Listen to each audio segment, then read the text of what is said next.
ವಿನಯ ಮನ್ವಕ್ಕೂ ನಿಮ್ಮ ಗುರುವೃದ್ಧರ ಪೇಳ್ದಹಿತೋಪದೇಶಮಂ ನಿಮ್ಮ ಗುರುವೃದ್ಧರ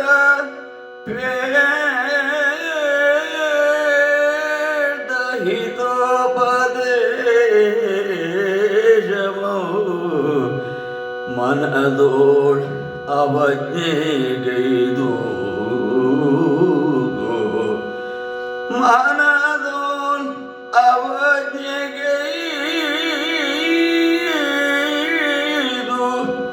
ಅನಿಲ ನಂದನ ವೈರದೆ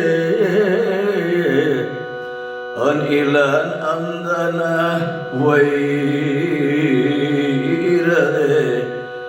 ನಿಮ್ಮನು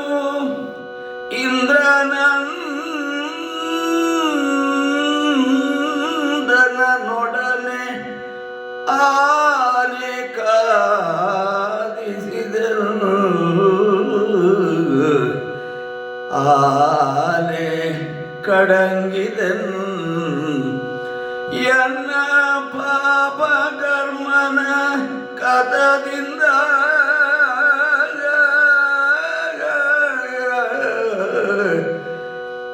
ಎನ್ನ ಪಾಪ ಕರ್ಮನ ಕಥದಿಂದಂ ನಿಮಗಂ ಈರವಾದುದೇ ಸಿಂಧು ನಂದನ ನಿಮಗಂ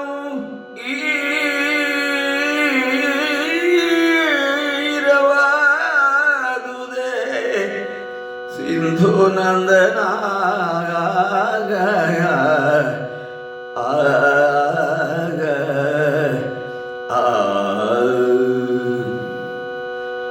ಕೌರವ ತಾನೊಬ್ಬನೇ ಉಳಿದಿದ್ದೇನೆ.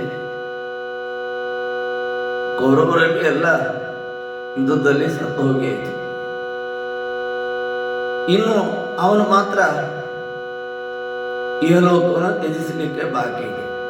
ಆಗ ಶರಶಯ್ಯಲ್ಲಿ ಮಲಗಿದಂತಹ ಭೀಷ್ಮರ ಸಮೀಪಕ್ಕೆ ದುರ್ಯೋಧನ ಆಗಮಿಸ್ತಾನೆ. ಅವನಿಗೆ ಪಶ್ಚಾತ್ತಾಪ ಆಗುತ್ತೆ. ಭೀಷ್ಮರ ಮುಂದೆ ಹೇಳ್ಕೊಳ್ತಾನೆ, ಗುರುಗಳಾದ ನೀವು ಏನಾದರೂ ಹೇಳಿದರೆ ಅದು ಒಪ್ಪಿ ವಿನಯವನ್ನು ತೋರಿಸಬೇಕಿತ್ತು, ಆದರೆ ಅದನ್ನು ನಾನು ಮೀರಿದ್ದೇನೆ. ನಿಮ್ಮಂತಹ ಗುರುಗಳ ವೃದ್ಧರ ಹಿತೋಪದೇಶವನ್ನು ನಾನು ಮನಸ್ಸಿನಲ್ಲಿ ಕಡೆಗಣಿಸಿದೆ, ತಿರಸ್ಕರಿಸಿದೆ.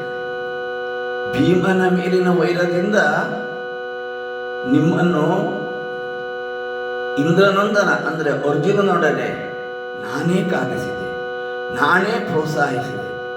ಆದ್ದರಿಂದ ತಾನು ಮಾಡಿದ್ದು ಪಾಪ ಕರ್ಮ, ಮಾಡಬಾರ್ದಿತ್ತು.